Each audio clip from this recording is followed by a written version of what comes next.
Hello, my name is Rebecca Grzadzinski, and I am excited to share with you all a project that was published in the Journal of Neurodevelopmental Disorders.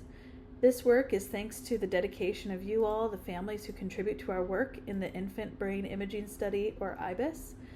So for nearly 2 decades, our team has been following younger siblings of children with autism spectrum disorder, allowing us to gain invaluable insight into the onset of autism, very early symptoms, and the course of these symptoms over time.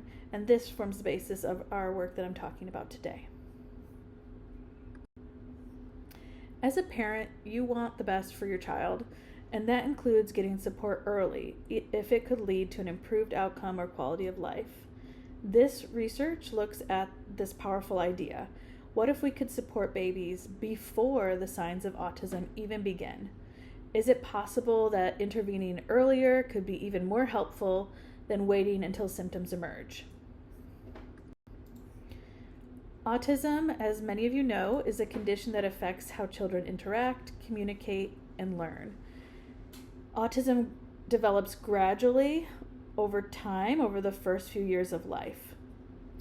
Scientists already know that early intervention that starts before age 3 years old can make a difference.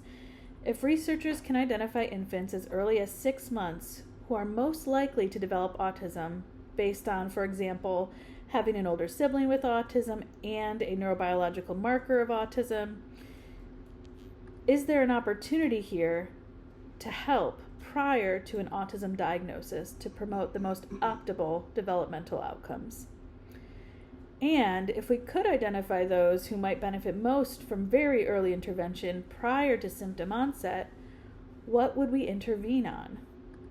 We call this the pre-symptomatic period, which means that we would be able to give support before the classic signs like delayed speech or reduced eye contact fully show up, often as early as 6 months of age.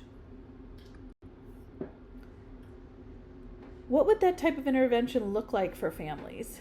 Perhaps this can mean guiding parents on how to interact with their baby in ways that support optimal brain development through simple things like play, sharing attention, and helping babies respond to sights, sounds, and touch.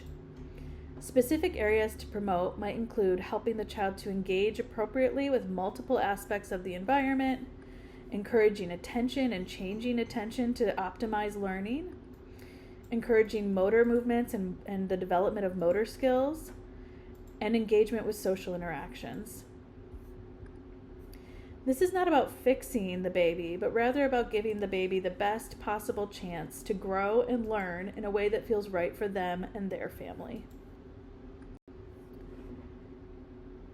This work is also not about providing a diagnosis or label before we can be sure or rushing into therapy. It's really about recognizing that the brain grows rapidly in the first year of life and that early, gentle support may help shape lifelong learning. We understand that it is likely going to be hard for families to hear if their baby is at very high likelihood for developing autism. So any intervention at this time will require expert clinical care, individuals who can work with families in a respectful, caring, and individualized way. So what's the takeaway from this work? If your baby has a higher chance of developing autism, our work wants to give hope and opportunity in the earliest months of life. By intervening during those earliest months of life, even before symptoms begin, we could make a meaningful difference in a child's development, confidence, and happiness throughout life.